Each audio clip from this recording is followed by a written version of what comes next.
At the close of our last session, we took a number of questions and wrote them down, and I propose to spend this entire next session answering those questions. I have not set them up in any particular order, just the sequence in which they were asked. So you're going to find occasionally the second half of a question coming 2 or 3 questions later. In other words, somebody would ask a question, and while I was writing it down, 2 or 3 other people gave me questions, and then the first person thought of an addendum to the question and added it on. So we'll zig and zag, we'll take them as they come, and we'll spend as much time on each question as I feel is warranted. I particularly like the opportunity to speak with you about your concerns, rather than come here with a preconceived idea of what needs to be said, and I say what I want. This way it's much better. We say what you need to hear. Some of the questions are purely philosophical. Most, I think, deal with practical applications. What do you do in the practice? I mean, this philosophy is all well and good, but if it's pure theory, it's a total waste of time. It's got to be the basis of your practice and hopefully of your life if it's to have any meaning. If it's to change things, then it must be put to work. So we're going to spend a lot of time on the practical application. Wherever possible, I'll try and refer back to the principles which lead me to any particular answers. All right, the first question is, it's a tricky one. If universal intelligence must work within the framework of universal law, we already explained that universal laws are absolute. They cannot be violated. They cannot undergo mutation or change. Even universal intelligence can only function within this framework of order or organization.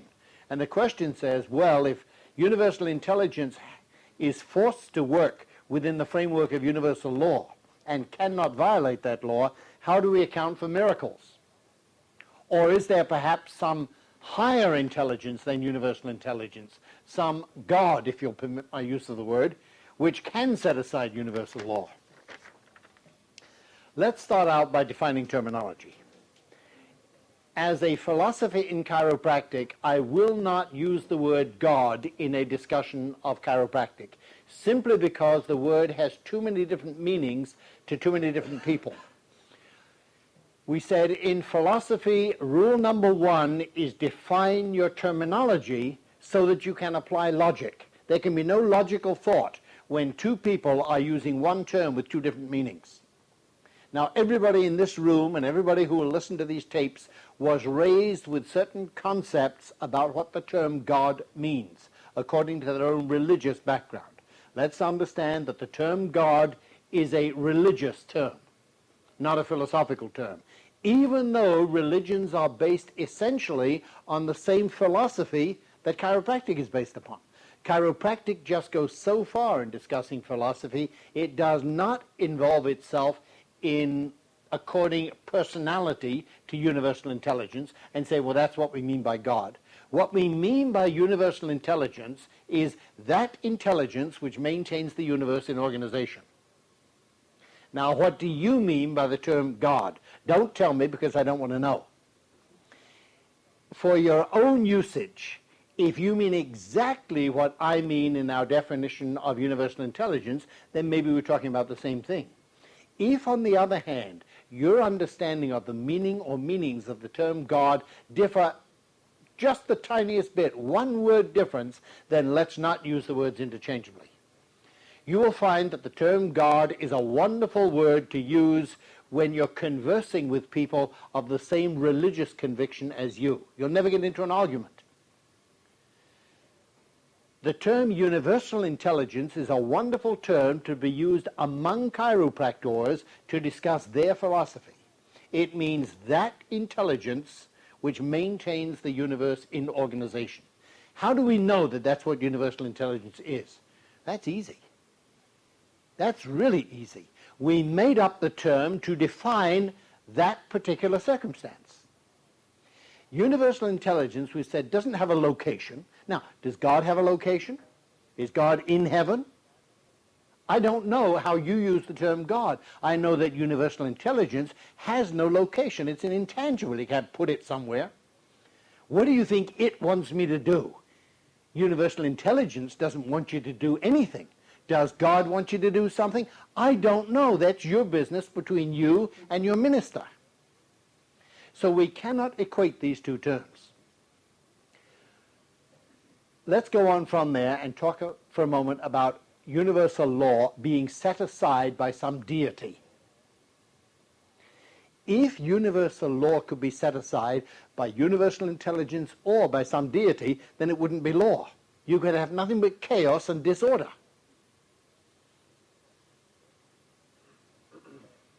If the normal course of events can be set aside by a higher being, quote, miracles, unquote, then such is allowed for within the framework of universal law. We don't know all there is to know about universal law. We look at things around us and we come to conclusions. We say, this is an eternal truth. And sometimes we're wrong. I could come to all kinds of judgments about what is universal law and be totally wrong.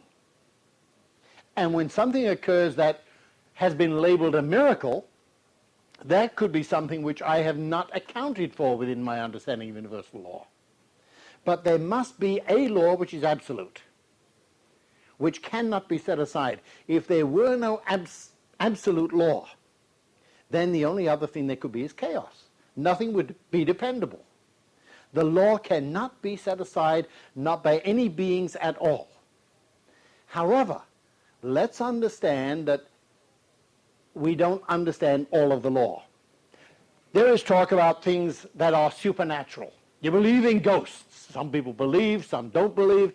It doesn't matter a whole hell of a lot whether you believe or not. There either are ghosts or there aren't, depending perhaps upon your definition of the word ghost. But I'll tell you this, there is nothing supernatural. How do I know that? How can you be so arrogant to say there's no such thing as a supernatural? That's easy, because natural means all things that occur in nature. Now that takes into account everything, including your ghosts and the little wee beasties that go bump in the night. It takes into account everything. If it can occur in nature, it is natural. And if it can't occur, it doesn't occur. So there's no such thing as supernatural. There's no such thing as outside universal law. Anything that has ever happened that we have labeled a miracle has happened within the framework of universal law, or it didn't happen at all. But anything that happened within the framework of universal law, and we don't understand it all necessarily. We don't know what the framework of the law is. We just know there is a law. All right? Before I go on, are there any questions on that question? If not, let's move on to the next one. Would I discuss the causes of subluxation? And don't we have the responsibility of correcting not only the cause of dis-ease, meaning subluxation, but also the cause of the cause? What causes subluxation? And it here lists such things as diet, bad mental attitudes, etc. And don't we have a moral obligation to our people not just to patch up their subluxations, but to address ourselves to the cause of their subluxations? Part of the problem in answering this is that we are not just chiropractors. There's nobody in this room who is just a chiropractor. We're also human beings. And what our moral responsibilities are cannot be bounded just by the term chiropractic. Some of us are content to act as chiropractors. Others want to act as chiropractors and compassionate human beings. Now the question is, how much do you weaken the one by extending yourself to the other? I am a great believer in the master of one rather than the jack of all trades theory. If I wish to become a concert violinist, I know that I can never be good if I also play the piano. And if I take up the trumpet as well, I further lessen my chances of being good with the violin. If you wish to be a super expert in one instrument, in my case chiropractic is the instrument, then I must discard all other instruments no matter how much they tempt me. It is very tempting to concern ourselves with people's diets. I think of all other things that tempt chiropractors away from the practice of chiropractic is this compassion for human beings who come into the office day after day, week after week, expecting to become well and can never become well because they're living on garbage that wouldn't sustain life. And the temptation is for the chiropractor to tell them this. You know, you don't even need to do some kind of hair analysis or blood analysis to find out. You can see what they're eating right there in your reception room. And they'll tell you for themselves the food that their sick body won't tolerate. You ever take a case history on these people?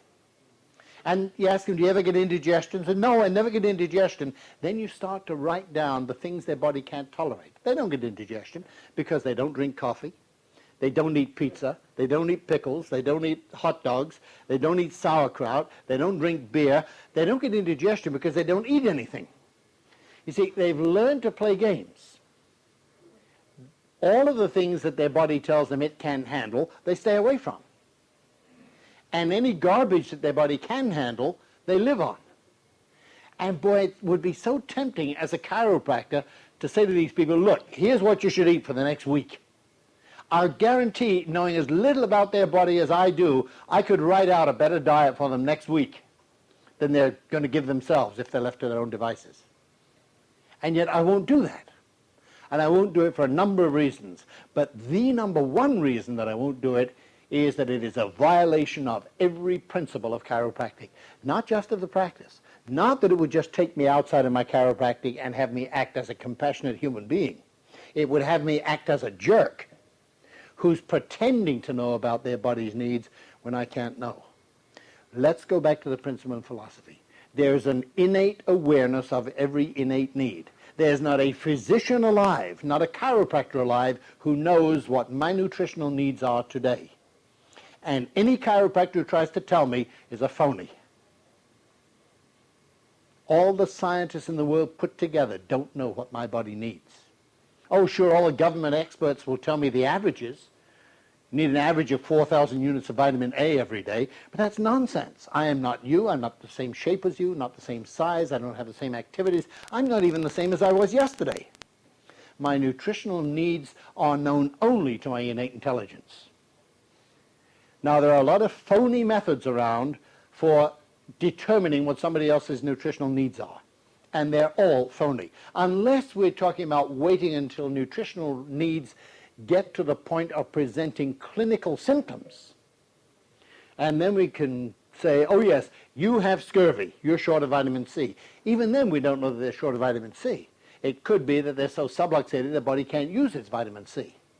And you load them up with more, and it still doesn't do them any good.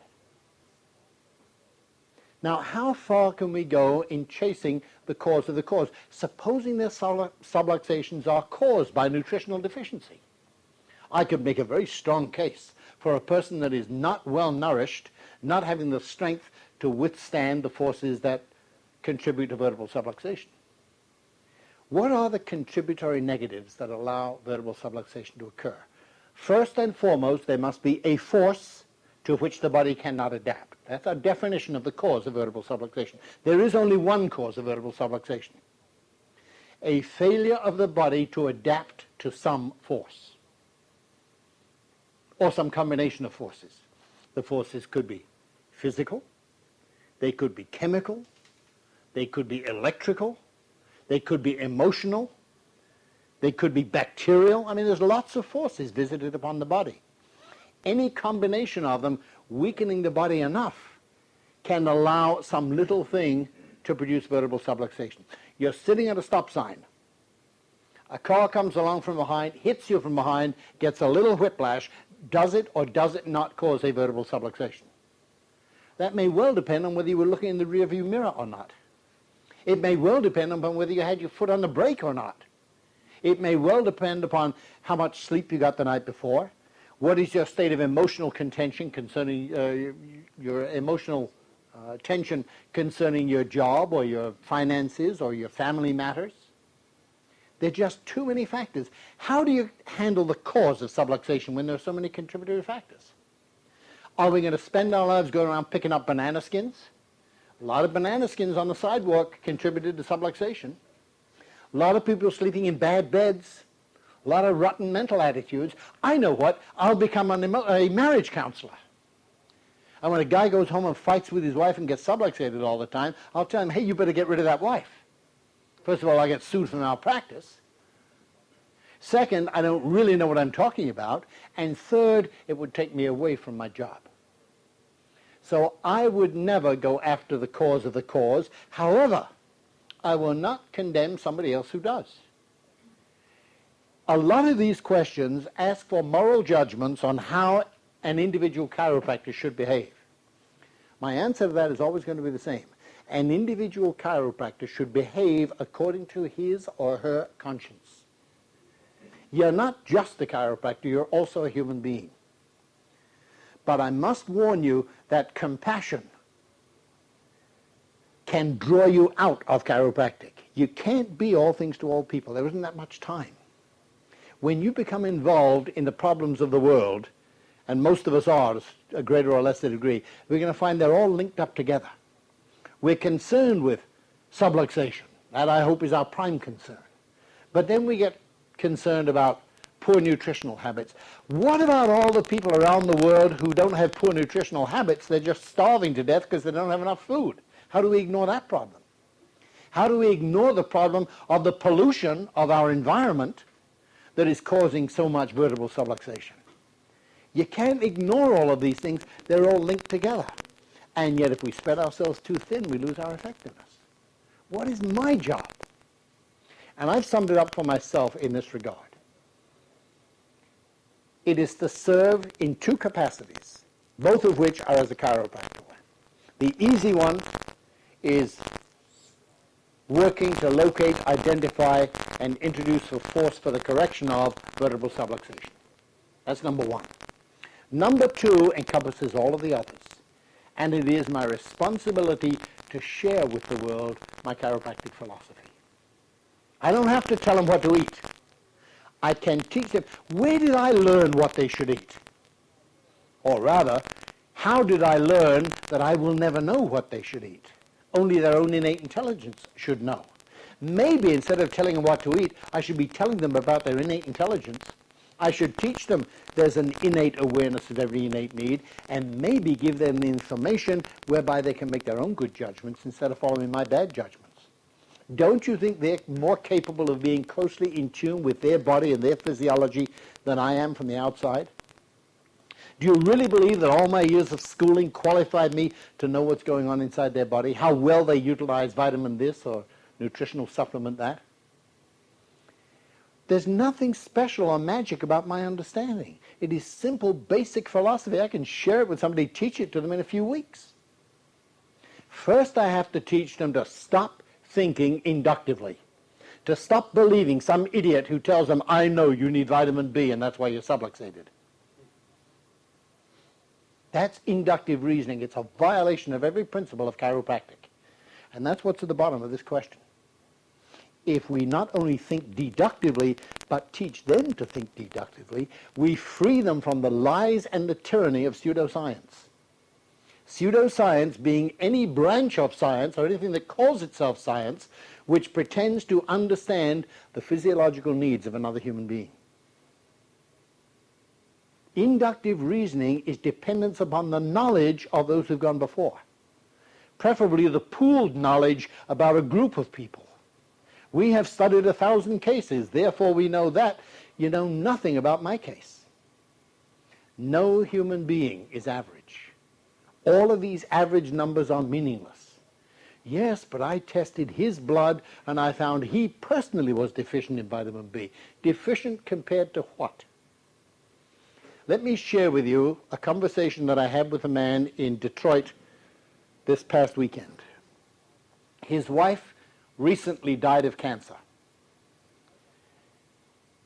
She was a chiropractic patient and was doing quite well with chiropractic. The cancer was shrinking. I forget how much he said it had shrunk over the period of time that she was in chiropractic care. Unfortunately, however, her hemoglobin count was down. And they were very concerned about that. They went into she went into the hospital to have some surgery done on the cancer, mainly because it was a colon cancer and parts of it were projecting through the rectum, and it was just uncomfortable and awkward. So they decided to cut off the dead cancer that was protruding and let the chiropractic do what it had been doing all along.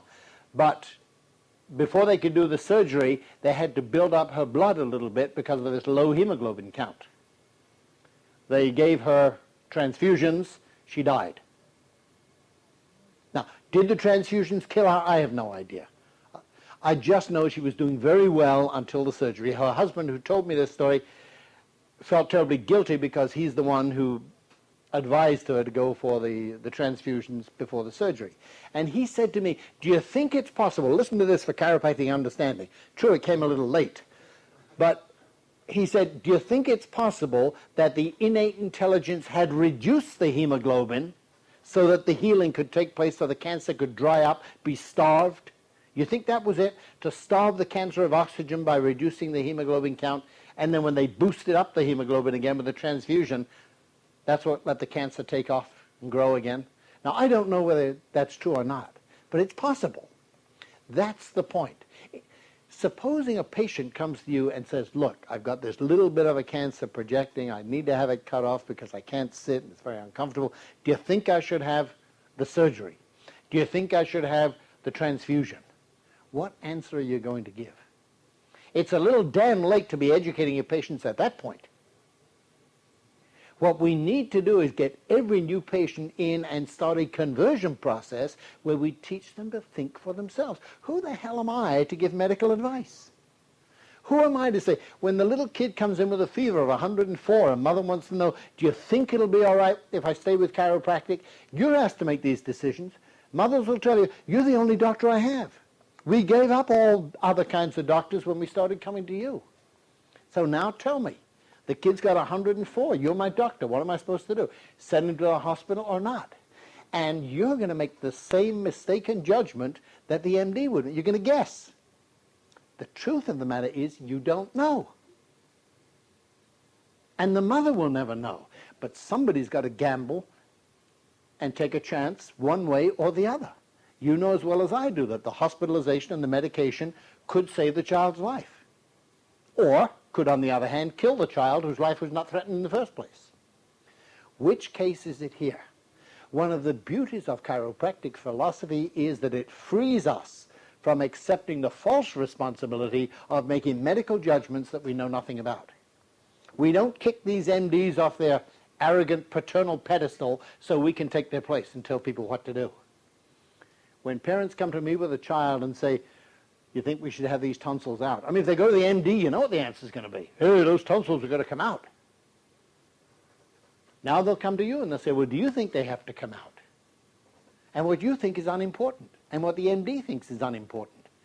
I think the patient should have enough basis of philosophical understanding to make their own judgment. Not medical training. You're not going to teach them medicine. You should never have learned that in the first place. What you should have learned was how to think deductively, maybe how to tune into your body. Wouldn't it be nice if all of these people, instead of being told what to eat by chiropractors, were listening to their own body? And then somewhere along in these questions, there is this question. I'm jumping ahead a little bit here, but I remember reading this one. How do you tune in? How do you know what your innate intelligence wants? It's all well and good to say there's an innate awareness of every innate need, but how do you tune into it? And I'm not sure I can give you the answer to that, except to say that the first step in tuning in must be awareness. We must be aware that the innate intelligence is constantly communicating with the educated mind. Now, you and I have been raised to use the educated mind to suppress the innate intelligence. We do it constantly. The first time you picked up a cigarette and forced your body to suck in that smoke, you overcame the wishes of the innate intelligence, but the innate intelligence must respond to your educated mind. You say, I'm going to smoke, and that's it. Innate intelligence has no choice.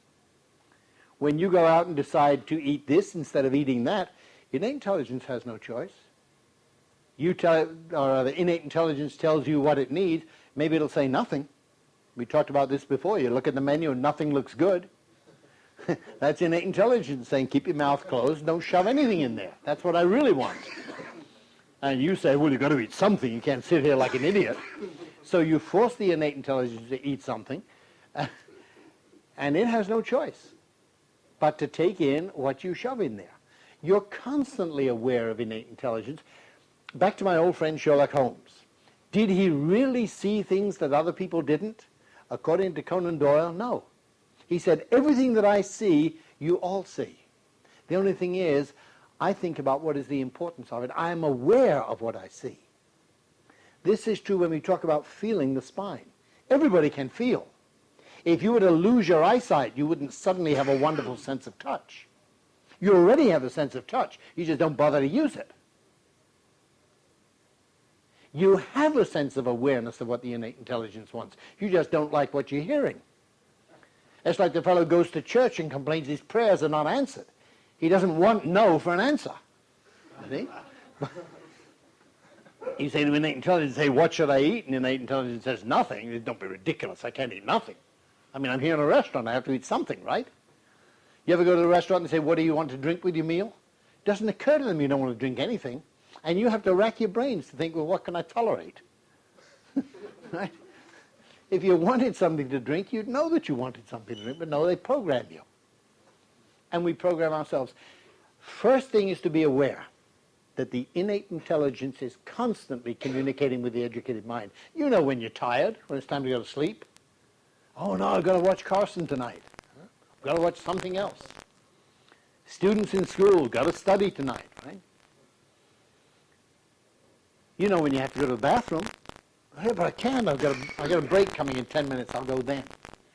Innate intelligence gives you information. We close off the door. And the more you close off the door, the more you lose the ability to listen. I would say this communication between the educated mind as a listener and the innate intelligence as the talker is like an iron pipe. And if you don't use it a great deal, it gets clogged up, gets spider webs in there, birds' nests, all kinds of stuff. And then all of a sudden you say, hey, I can't hear. Of course you can't. The pipe is closed. Well, how do you open it up? I'll tell you what you don't do. You don't go poking a stick through it. You see? If you want to get the rabbit out of his hole, don't poke a stick down there. He won't come. Maybe a rat will stick around a few times, then take it out and walk away. You ever get something you're trying to think, what was that fellow's name? Oh, you know who I mean. And you think anything. And the more you think about it, the less chance you have of remembering the name. Forget about it. Walk away. You wake up at 3 o'clock in the morning. Oh, yeah, I know who that was. Huh? There's an awareness that goes on that we block off when we reach for it. So let's not reach for innate intelligence. Hey, come on, tell me this, tell me that. I would say, for me, what works is to act upon the information I'm getting. The more you act upon the information you're getting, like when to go to sleep, when to go to the bathroom, when to eat nothing, we started off with little kids, remember? You know, eat your spinach, it's good for you. We're programming the kid not to listen to his innate intelligence, but to listen to his mother. She's the authority figure. She got it from the doctor, who got it from some textbook, who got it from something else. Everybody's a maven. Everyone's an expert on what that little kid's body should need.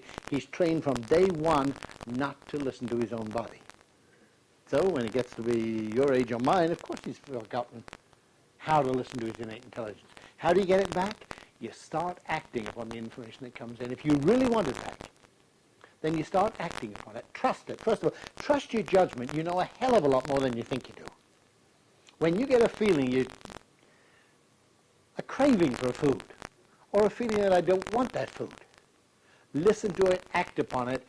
As the water begins to trickle through the pipe and it washes out the birds' nests and the spider webs, the little trickle becomes more and more and more, and pretty soon you've got a rushing torrent through there and you're tuned in. How did I get that way? Just by listening. It's difficult. Nobody said it's going to be easy. Everybody would like an easy floor plan laid out. You know what makes it difficult? So many substances exist today which don't exist in nature.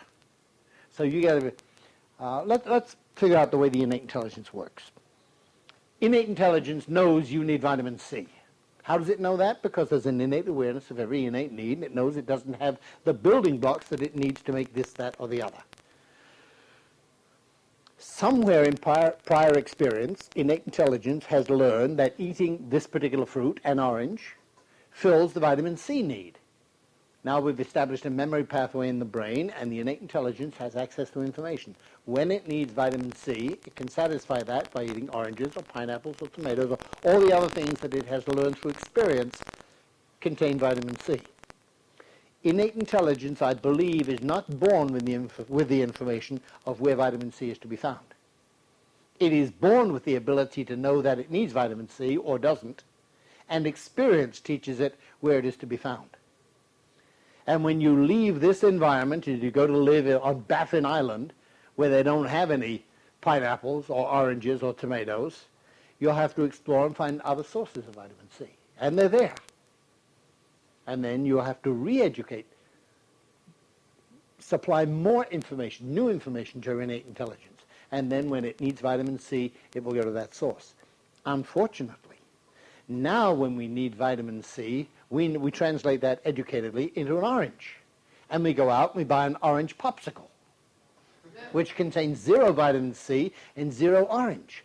But science has very cunningly manufactured something that doesn't exist in nature that imitates food. And we've done a lot of this. And so it's very difficult now to unprogram ourselves from things that taste good. Lots of things taste good. That's not an innate demand. That's an educated craving. We've lied and cheated to our innate intelligence. We fed it things that don't exist in nature. And as a result, it now has lost access to good communication with the environment. So it's not going to be easy to get back there. I'm not sure any of us can get all the way back there, but we can sure get back part way. Yes, there is an innate awareness of every innate need, and we have the access to tap into it should we want to. I think that's what we have to teach the patients.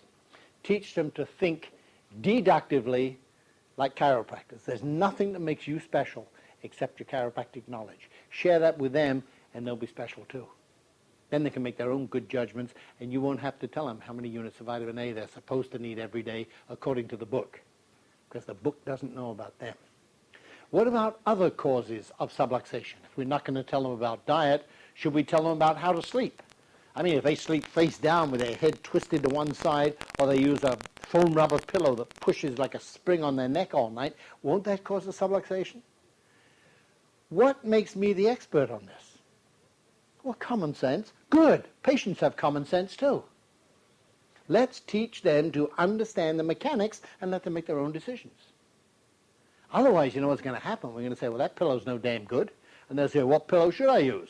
Well, I've got this one for $60, which is shaped like your neck. That one's perfect. And all of a sudden, fraud creeps into chiropractic. I was listening to a discussion on television today between 2 representatives of the American Medical Association.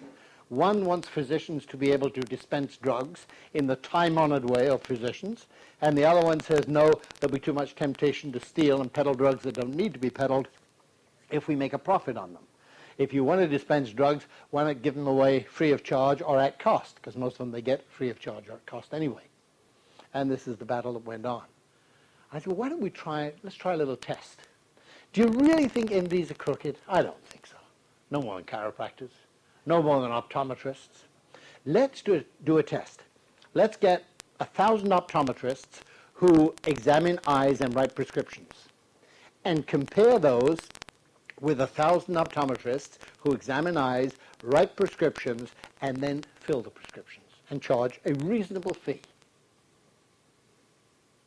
Do you think you'd have the same number of prescriptions from both groups? Let me tell you what actually happened, because this was done in the state of Oregon. And they find that the guys who filled the prescriptions and charged a reasonable fee for it, a fee dictated and monitored by the state association, so they couldn't overcharge, nevertheless they overprescribed 400% more often than the guys who just wrote prescriptions. I'm sure they could all justify these people really needed the glasses. When chiropractors sell pillows, don't you think there's a temptation to sell them to everyone? How about selling shoes? How about selling vitamins? How about selling mattresses, water beds? I mean, what else can we peddle to make a buck?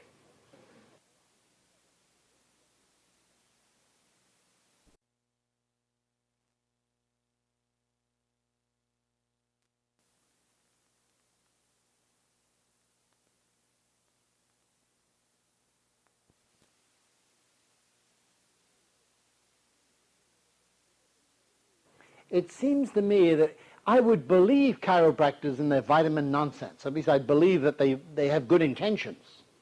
If they tell the person, go get a good multiple vitamin supplement, or go get concentrated vitamin C, or B12, or whatever. But when they peddle the stuff too, and make 200, 300, and 400% profit, then I must suspect their motives. Not every chiropractor who peddles vitamins is a crook, but the temptation is surely there. Once you leave chiropractic and start getting into the causes of subluxation, there are just too many places along the way for people to go wrong. I'm not sure that we could address ourselves to all of the causes of subluxation. You want to do something about the cause of subluxation? Devote your life to cleaning up pollution in the environment. But I warn you, the more time you devote to that, the less time you will have to serve your public as chiropractors. Well, I have lots of hours in the week when I'm not busy. Really, that's your fault. Your responsibility is to be busy as a chiropractor. You've got time to do other things when every man, woman, and child is getting his or her spine checked every week. Right now, most chiropractors are part-timers. They put in whatever few hours a week is necessary to take care of the insurance people and ignore the tens of thousands of kids in their community who are walking around subluxated. Well, the insurance company won't pay for those because they don't have any symptoms. So give them their chiropractic free. Did that ever occur to you? Instead of going off half-cocked, joining this campaign and that campaign to clean up the environment. And believe me, I am an environmentalist. But I think we can do more for the environment by sharing with the public an understanding of chiropractic philosophy than we can running around waving flags and marching on the White House. I think we have a special responsibility as chiropractors to be educators. Let's stir up the troops and let them go march on the White House. And we'll do our job of educating the next load. The most important task you can fulfill as a chiropractor is to share with others your understanding of the principle involved. Let's take this microcosm of the human body as an example of the macrocosm of the universe, where all of the parts are interrelated. All of the parts. And they must be maintained in harmony. They must work together or they get messed up together. You mess up one part of the environment, you've messed up the entire environment. You mess up one part of the human body, you've messed up the entire human body.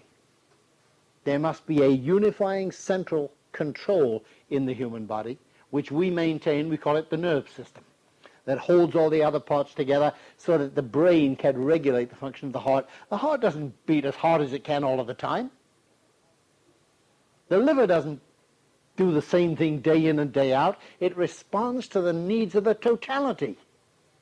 And it can only do that when there's a central control separate from the liver and the heart and the spleen and the kidneys, each one fulfilling a part of a job controlled by a master system. Now that's exactly the same with the universe. There's no point in each of us going off half-cocked doing our best. I mean, Adolf Hitler was doing his best, determined to make the world a better place. There may be some arguing as to whether he was doing it the right way or not. Maybe there has to be a single control maintaining harmony in the universe. Maybe you and I, the individual cells in the body of humanity, are not competent to see the big picture, any more than the cells of my liver are competent to know what the rest of the body needs. Only the controlling intelligence is competent to run it. And maybe that's true of the universe too. Maybe we should teach some of that to our people. Now, if you start to do that, they're going to think you're all kinds of a flake. And yet that's the heart and soul of chiropractic, that understanding. This is why chiropractic starts off with the major premise that there is a universal intelligence in all matter, constantly maintaining the matter in existence by organizing it, organizing intelligence into matter. That's where chiropractic starts. And if you share that with the world, instead of talking about subluxations causing backaches, you realize what chiropractors are doing? We're crapping around treating backaches when there's a whole world out there to be saved by our philosophy. And we don't have time to talk philosophy because our treatments are inconsistent with our own philosophy. And our medical advice and our dietary advice and all the other advice is inconsistent with our own philosophy. You can't tell people the truth and then practice a lie. So what we've done is we're practicing the lie and we're not telling the truth. Maybe it's time to change it all. Maybe it's time for those of us who wish to get back on track and dedicate not our practice, but our life to the chiropractic philosophy. I'm as concerned as anybody else with the cause of the cause. But I want to go back one step more to the cause of the cause of the cause.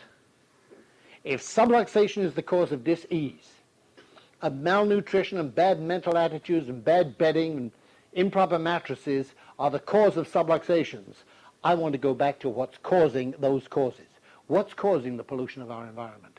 What's causing our bad mental attitudes and our malnutrition? It's listening to outside-in inductive reasoning instead of above-down, inside-out deductive reasoning. You want to get to the cause of the cause? Let's go one step more and get to the cause of the cause of the cause. Let's teach people to think from above down, inside out, instead of outside in and below up. All right, let's move on to the next question.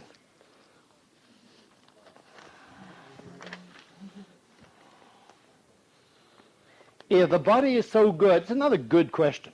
If the body is so good and so smart and it does all these great things, why the hell doesn't it correct its own vertebral subluxations without us?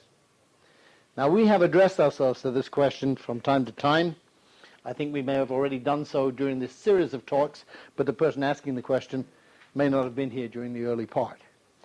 If the body is so smart, why doesn't it correct its own subluxations? Answer, it does. With or without chiropractors, the body has been correcting its subluxations since there were subluxations. It is the job of the body, using its own spinal muscles, to position and reposition the vertebrae where they belong. Watch your cats and dogs when they get up in the morning and stretch and see all the little bones moving, presumably being set where they belong by the innate intelligence. And that's exactly what happens if the body can't utilize available forces to make adjustments. Then chiropractors come along and say, here, take my force. I will take a universal force and refine it a little bit through my hands, through my mind, through my judgment, and put it where I think it can do the most good, where your body can make adjustments. Not only does the body make adjustments without chiropractors, but it makes adjustments with chiropractors. Chiropractors don't adjust. In order to make an adjustment, you have to know where the vertebra belongs. We don't know that. The innate intelligence knows. There's an innate awareness of every innate need. You put in a force, and the body, if it can, will use it to make an adjustment. Yes, well, what technique should I use? Sometimes it doesn't even matter.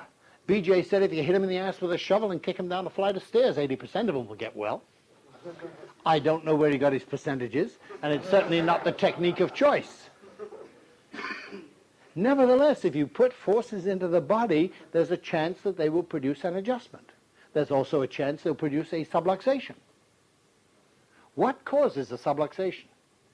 Any force to which the body cannot adapt. What causes an adjustment? Any force which the body can adapt. Not a lot of difference between the two. Sometimes it's just a matter of timing. More often it's a matter of location. And we've already said, if we can accurately place the force, we can reduce its intensity down to the point of total, absolute safety. But for that, you have to be totally accurate. Does the innate intelligence make adjustments without chiropractors? Of course. What's even more frightening, if you want to put a lot of credit on chiropractic, think of all the tens of thousands of sick people who get well every year without going to chiropractors. Even still subluxated. Let's assume that some of them at least have subluxation some of the time, and in spite of that, the body heals them. See, subluxation is not the cause of diseases. It's just one more contributory negative which reduces the body's ability to do its job. It's just one negative people don't have to live with. Getting rid of vertebral subluxation doesn't solve all the world's problems. Doesn't solve all the health problems. But it's sure a step in the right direction, isn't it? Vertebral subluxation is a contributory factor in all disease. If you have a disease, you sure as hell don't need vertebral subluxation as well. You've got enough problems. But the body makes adjustments. All right, let's go on from there.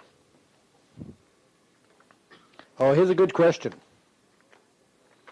Did you ever find a person who's subluxation free and doesn't need chiropractic care? Sure, lots of them. I hope everyone who walks out of your office.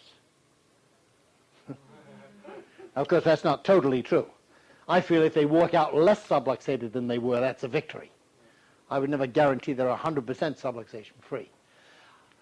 I can remember only one occasion having seen somebody for the first time who did not show me any evidence of vertebral subluxation the first time I checked their spine.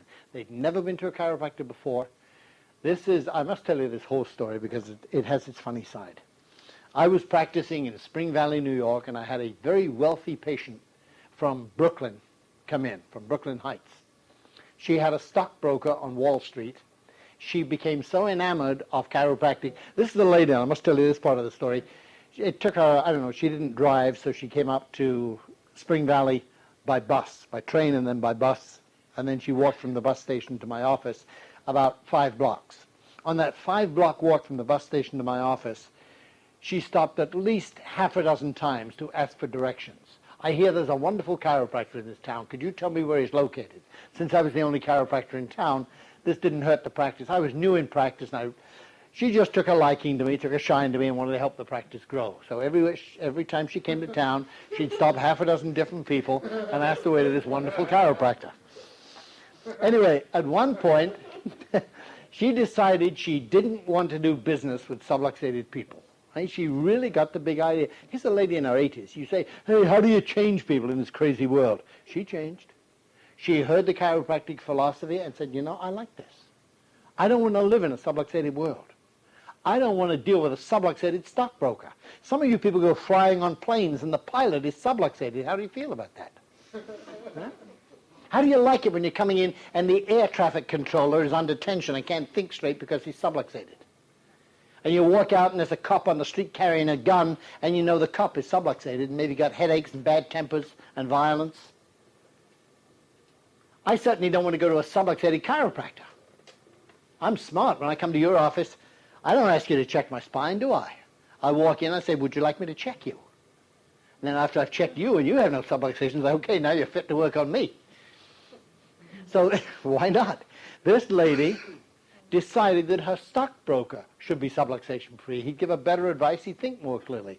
So she told him, and as I said, she's a very wealthy woman, little strange. She told her stockbroker, I will only continue to do business with you if you see my chiropractor. Now, he's on Wall Street, I'm in Spring Valley. People who live in Manhattan don't have cars anyway. So now he hires a car and driver, and he gets driven up to Spring Valley, New York, and it probably takes him about an hour and a half. And he gets there, and I bring him in, I check his spine, I do the whole orientation number first. So he's there about an hour and a half for the whole thing, and I put him on the table, and I check his spine, and I can't find a subluxation. First and only time I've ever checked a spine on a new patient and never found a subluxation. I was embarrassed, and I was new in practice. I didn't know what the hell to do. I told him, go home and come back and see me next week. Of course, he never did. But he satisfied her, and that's the only time I've ever seen somebody, first time in a chiropractor's office, no subluxation. However, in practice, and you all know I run only a family practice. If they don't bring in the kids, I won't even waste time with them at all. Very often they bring in the kids. The husband, wife, and 3 kids come in once a week. Sometimes they'll come in and several of them don't show me any evidence of needing a chiropractic thrust. Either I can't find subluxation, or I have reason to believe that the body's taking care of it very nicely, thank you. Keep my grubby mitts off. So that's no problem. Yeah, I see people walk in who are not subluxated. I've never found anybody who can hold adjustments for long periods of time. And I know when I get the whole family coming in once a week, I've never seen a whole family that wasn't subluxated.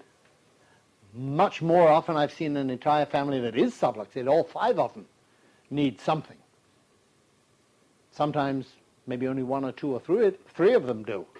But yeah, there are people who take care of their own subluxations on a given day. And when you're running the kind of practice I recommend, and you're seeing all of your people once a week, there'll be weeks when they'll come in and don't need anything done. You send them home again. That's wonderful. I mean, that's nothing to be ashamed of. It means you're doing your job. Their spine is getting stronger, or their philosophy is getting better, and they're learning how to take care of themselves a little better. Okay, that's the question about unsubluxated people. All right, here's a question that I know really was not asked for information as much as to provoke thought. How do you keep your philosophical level of practice without stooping down to where the patients want to drag you?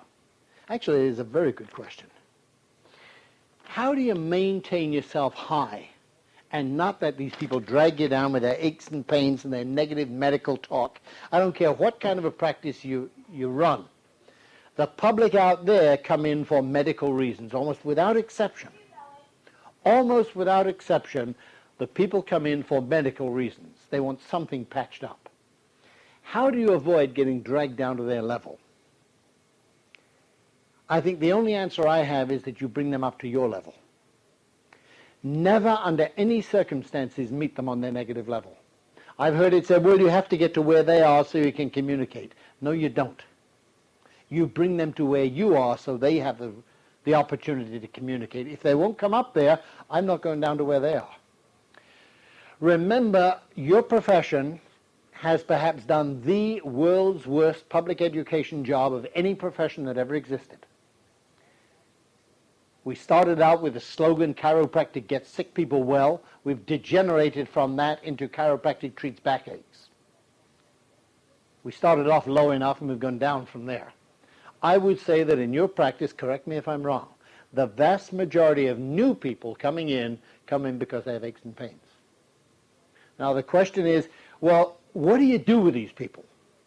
Can you take them for their backache and then try and elevate them up to where you are? Can't you say to them, for example, well, we're going to work with you, and as their backache goes away, convert them into maintenance care? See, maintenance care is no better than backache care. It's to maintain them backache-free. What we need to do is get them to understand the principle of being without subluxation most of their life. The damage of vertebral subluxation is cumulative. Every one of your patients has subluxations from time to time. But do they have them 100 hours a month or 200 hours a month? The more hours of subluxation per month or per year, the less life they are going to express. You'll never have them totally subluxation free all of their life. You'll just have them better than they were. That's what they have to understand. Now, how do you get them up to that level? What I do is tell them, this is how I practice. This is what chiropractic is. Well, but what about my backache? What about your backache? You think it'll go away? Well, I don't know. I'll be perfectly honest with you. It could be that if you don't come here and I don't touch your back at all, your backache could go away. On the other hand, it's quite possible I will open up every nerve channel in your body and keep them open, and your backache still won't go away. Let me ask you something. Supposing we do open up all the nerve channels and your backache doesn't go away, what are you going to do then? Close off the nerve channels again? Or do you think it's a good idea to keep them open all your life? And I won't budge till they answer that question. If they want their backache cured after all of that, then I tell them they're in the wrong place. I have one way of judging if they understand chiropractic or not. Are they bringing in the children? I believe that no parent would allow a child to remain subluxated once they knew what vertebral subluxation is. I cannot conceive of a parent who knows what subluxation is doing to a child and will rather see their child's life choked off by subluxation than bring them into the office with them. There's no such thing as a parent like that. Therefore, if they're not bringing their kids in, what does that tell you? They don't know what it is. Either they're trying to murder their kids or they don't know what subluxation is doing. Now, every patient in your office who is not bringing the kids in doesn't understand the first damn thing about chiropractic, or they're trying to kill their kids. I prefer to believe the first. They don't know what chiropractic is. And you can lie to yourself all you want. So, yeah, I tell them. You're telling them, but they're not listening. Because you're calling yourself a liar about what you're doing. You say, yes, this is what chiropractic is, but I'll take you for your backache anyway. Once you betray your principles, you can't expect anybody else to honor them. If you want the kind of practice that I'm talking about, you must, A, explain chiropractic to both parents. Don't even waste your time talking to one. You must talk to both parents. I can just see what happens when I come to visit your practice because I have a backache. That's why most people come in. Or my neck hurts. And you give me this whole chiropractic rap about keeping the kids' subluxation free, and they'll have a better chance in life. They'll learn better, they'll concentrate better, they'll remember better, they'll be more loving. All these great things. And I say, yeah, boy, that sounds good. What about my sore neck? And you say, well, the body will either do it or it won't. Now you get me on your table and you do your chiropractic thing. And I go home and my wife says, you feel any better? I say, yeah, it's a little bit better. I got some more movement in there. It doesn't hurt as much. Of course, tomorrow morning, it's going to hurt just as much again. But it doesn't hurt as much. I got to go back tomorrow and take the kids. The hell you are. You're not taking my kids to any bone crusher. You can't convince her. I cannot express to her in a minute and a half what it's taken you an hour and a half to tell me. If you want my wife to understand, why don't you have her there and sit and talk to both of us? And if she won't come, don't waste your time doing the orientation. Here's my rule in office, the way I practice, and the way I would advise anybody to practice who wants this kind of a practice. You don't ever do an orientation without the spouse being present, unless the spouse is serving in the military overseas, or they're divorced or separated. But if, under normal circumstances, a husband and wife are living together, I don't care if they're not even talking to each other. If they're living in the same house and raising kids, I want both members of the family there. And if they don't both show up, I don't do the orientation. How many times you violate your own principles? You tell people, yeah, I want the spouse there. And first of all, you make a big mistake. Why does my wife have to come? Well, we're going to talk about the kids. That's the kiss of death. Don't threaten to educate people. That's the worst thing. Huh? Why does my wife have to come? Oh, because that's the way we do it. Oh, okay. Easy. That's the way we do it. If you don't give them a choice, there is no choice. What most chiropractors are doing is saying, well, we'd like you to bring your wife. We'd like you to bring a friend to the lecture. That means you don't have to. Listen to you. Who was it last week who said it's only semantics? Maybe it wasn't this audience. I hate that term, only semantics. Semantics is the science of communication by words, by sound. And when you say to somebody, we'd like your spouse to come, you're putting up a big red banner. They don't have to. So let's not say we'd like your spouse. When can you be here for a full hour and a half with your spouse? Why does she have to come? Well, that's the way it's done. Oh, okay. Boom. End of story. No arguments. You sit them both down. I have rules in orientation. One is that they have a full hour and a half, or at least an hour, whatever you're going to take. But if they show up 15 minutes late, I won't even start it. They must know in advance, I've set this time aside for them. It's going to take me a full hour, and if they show up 15 minutes late, sure, if I don't have anything planned afterwards, I'll take them late. But if I have office hours starting, let's say I'm doing them at 1 o'clock and I have office hours starting at 2, if they show up at 1:30, I'm not going to start an orientation. It's ridiculous. I'd have to ruin it just to get it in time. So they have to show up on time. They have to allow me the full time. They must not bring with them any young children. I can't do an orientation with a 6-year-old running around ripping up the office. And finally, mother says, oh, don't worry, I'll take him outside. Terrific, he's gone, so is she. So they must both be there, no kids. Oh, but I'd have to get a babysitter. That's right. They'd have to get a babysitter. Oh, but we don't use babysitters. You do this time. If you want to be patients in this office. This is the way it's done. I'm sounding arrogant, but I don't have this problem. It's so easy to do. Once you tell people, once you're sure what you want, you can accomplish it. But if you think you'd like it and you're not sure, you'll never get it. Then when I sit them down, I explain chiropractic. What I do, and I'm not suggesting you do this, it's Reggie's own crazy method. I take a full case history on the guy who came in as a patient.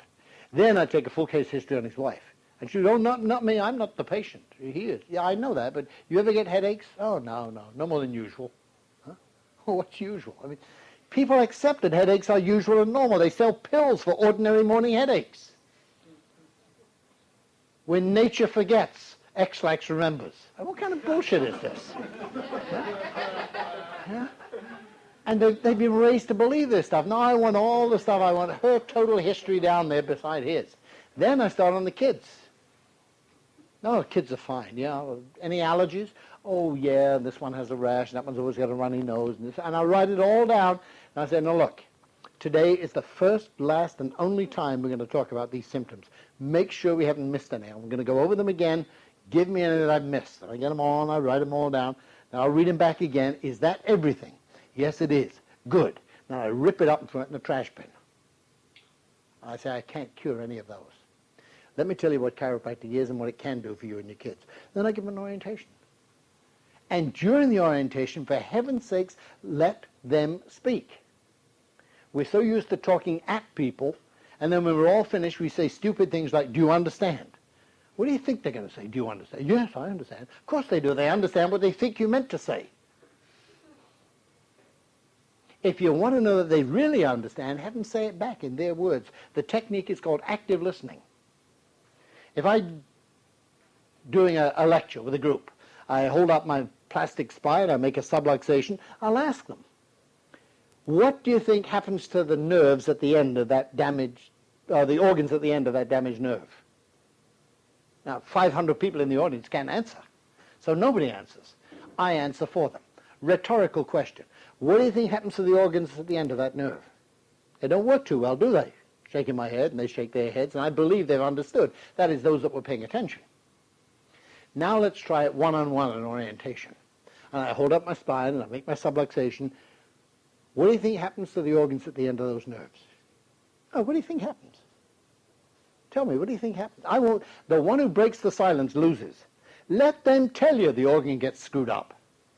Then I'm going to ask them this. If your child right now has that going on in his or her body, I'll turn my little light bulb down, and the power's choked down. If your child has that right now, what do you want to do about it? I'll pass the light bulb over. What do you want? Go ahead. What do you want to do about it? And you'd be surprised how many will just turn the power up. Some will say, get rid of it, correct the subluxation. Some will say, turn the power on. Good. When? Oh, let me ask you this. How long do you think it's all right to have your kid walking around like this? See, if I'm doing all the talking, they get no chance to communicate. Let them do the talking. That's a great technique of orientation, communication, listening to what the other person says. All too often we talk and talk and talk, we don't listen. Somebody talks and the other guy waits for a gap in the conversation to jump in. Neither one's listening to the other. You ever seen husband and wife arguing with each other? Neither one knows what the other one's saying. And the same with the kids. We don't give the kids a chance to speak. We jump on them first. What the hell do you know? You're just a kid. The kid doesn't respect me. Why should he? Do you respect him? What does he know? He's only 14. Hey, maybe 14 has a brain and an opinion, and it may be better than yours. Let people speak. And if you don't understand what they said, ask them. Well, are you saying that so-and-so and so-and-so and so forth? Oh, no. What I'm saying is so-and-so and so forth. Ah, now I understand. Well, I agree with that. Or I disagree with that. But at least find out what the hell you're disagreeing with. Communicate. It's a two-way street. We call it communication. We're talking at the patients. Worse than that, we put a bloody movie on. Get Renaissance tapes and stick them on there. Hey, there's nothing wrong with using tapes, but then after that, you've got to communicate. Ask them valid questions. Never ask questions that require a yes or no answer. It's too easy for them to know which answer you want. You wouldn't want that, would you? Oh, no. I mean, they know what to say, and they haven't understood a thing. Ask them, what do you think that will do? How long do you want your kids to remain subluxated? I get another question for you. Do you happen to know if your kids have subluxations right now? If you're doing an orientation, do you happen to know if your kids at home have subluxations? Obviously they don't. How could they possibly know? Maybe they'll think they do. Maybe they'll tip you off that they haven't understood. They'll say, well, Johnny's been complaining of headaches. Now you know they don't understand what you've been saying. You go back, well, what about the other one? What's her name? Maureen? What about her? Does she have subluxations? Well, she doesn't have any headaches. They believe at this point that subluxation and symptom are synonymous. And if you leave it at that, you've ruined your practice. You've got to go back and teach them again what they have said they don't understand. That's the purpose of this communication, to let them tell you whether they do or they don't understand. Good question. How long do you think you want to leave your child with the subluxation? Or the other one, do you know if they're subluxated? They say, no, I have no idea. Well, do you think we should find out? Yeah, I suppose so. When? When do you want to bring them in? You get a commitment then and there. Chiropractors go all the way through their whole explanation, and then they don't know what to say next. Well, you think you want to bring the kids in? You think you want to get your spine checked? By the time you get to the end, it's too late. They should have made up their mind long before that. In the discussion all the way through, they're giving you the reasons why they're going to come in regularly and why they're going to bring the kids in regularly. At the end of it, there's nothing left to say. That's what communication is all about. That's what education is all about. And the education doesn't end at that point. You can't turn people's lives around too often with a single shot. What they need is reinforcement. Every time they come in, don't call yourself a liar by what you do. You know, what you do speaks so loudly they can't hear what you say. And if you said all of this good stuff and then you practice the bad stuff, when they walk in you ask them how you're feeling today, you've totally destroyed everything you did before, everything you said before. You've undermined it by saying, what I really am doing is treating your symptoms. That's why I'm asking how you feel.